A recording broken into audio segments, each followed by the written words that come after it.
Hi everyone, Georgetown Soaps here. I am getting ready to make another batch of cucumber melon. I'm actually making two batches of cucumber melon today. I did video record both of them, so there will be two videos. One you'll see I kind of overstick blended, and the other one was just fine. But anyway, I get a couple questions about these beaker cups. These are the new beaker cups available on BeScented, and they're fragrance and essential oil safe. And they're about 3 ounces. So they're actually perfect. I do a lot of 5-pound molds and 5-pound batches, so they're perfect size because you use somewhere between 2–2.5 ounces of fragrance. So they're great little sizes. So they're over on the BeScented. Just search for beakers is how you would find them. This is actually a soap I used to always have in stock, and then for some reason some guy came and bought 10 bars and put me out of stock, and all of a sudden I had none. So in a mad scramble to get some more made. Sometimes I carry like somewhere between 65 and 70 cents, so it can be a little bit difficult to kind of keep up, or like I said, someone will come and buy 10–15 bars of one fragrance, and then all of a sudden I'm out, and what I had curing wasn't cured, ready to be sold. So it can be a challenge, but I like having the variety, and people understand that I'm not always going to have everything all the time, but I will always have it back in stock.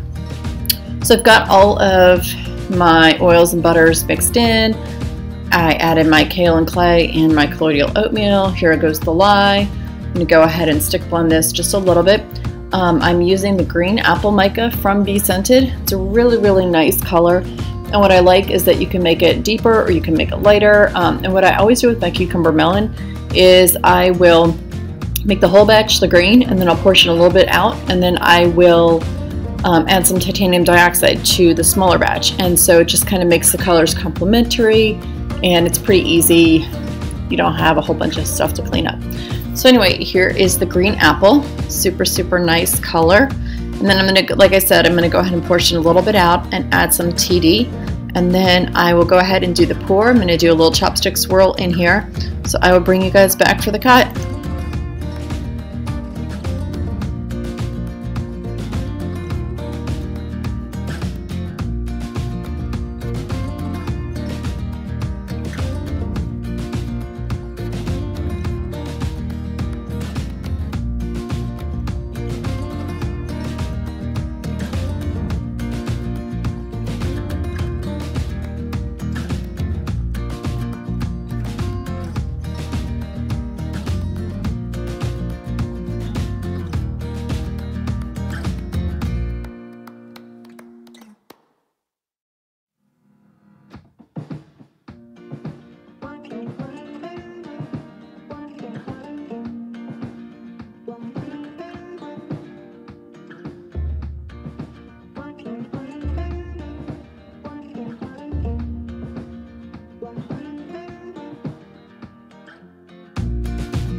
And hopefully it was obvious, but this fragrance always behaves really well. It doesn't accelerate, it doesn't rise, so it's always fun to work with, and it smells really fresh and clean. I sell it year round, but it's a really great summer fragrance as well. So I stuck my sapphire mold in the oven for 24 hours, and it's a 5-pound mold. It's all silicone, so I don't need to line it, which is nice. And you can kind of see the little subtle variation of the color. Nice little delicate swirls. Looks like I had some oil seeping on the first two. That did dry up, so it's no problem at all. First couple, 3. But yeah, it's a fantastic fragrance. I really like these colors. I just like the color contrast. It's a pretty simple soap to make, and it smells great. So thanks so much for watching. Thanks for subscribing. I'll see you on the next video.